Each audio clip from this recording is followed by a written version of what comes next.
A Hard Lesson by Benjamin Creme's Master. A Master Speaks, Volume 1, page 355.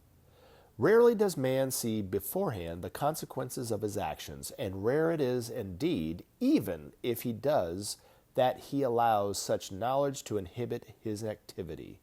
The pull of desire is so strong that for most its demands are all compelling. Thus it is today in Yugoslavia, where the desire for power of one weak and willful man has caused untold misery and death to many thousands. Those nations now in contention with this ruthless adventurer ignore at their peril the brutal history of this reckless man. The United Nations, standing and sounding as one, must indict and try him as the criminal he has shown himself to be. Otherwise, peace in the Balkans and by imitation elsewhere is a forlorn hope. Naturally, the nations are divided in their response to the actions of the NATO forces.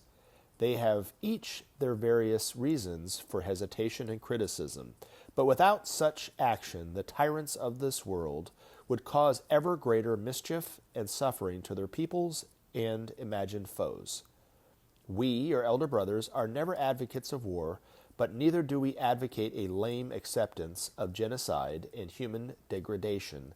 The world today is too fraught with dangers for such appeasement. From now on, the nations must plan ahead for such contingencies, and let be known their will to act. The sentimental call for peace at any price is not our way. The path of love must also be the path of justice and sanity. The question arises how to proceed to end a tragic episode in recent European history. Nothing less than the complete abandonment of this cruel endeavor of separation by the Serbian leadership should be acceptable under the rule of law. Otherwise, this evil adventure will inspire others to emulate its ambition and prove a constant threat. The return of the refugees and their rehabilitation is a major priority. The reconstruction of their torched and pillaged villages a daunting task.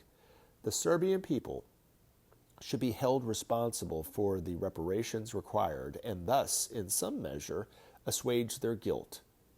Huge loans will be needed by the Yugoslav Federation to enable them to meet their obligations and to rebuild their own war-shattered homeland. They must be made to see the unacceptability of their nationalistic ambitions and the need to abandon a leadership which leads them so astray.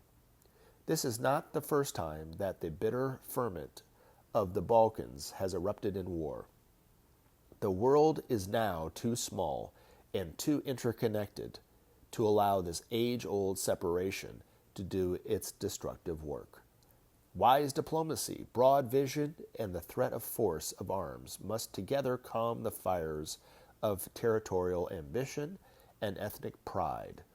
We, the teachers, watch closely this hard lesson for humanity, and in the present situation, we are not discouraged.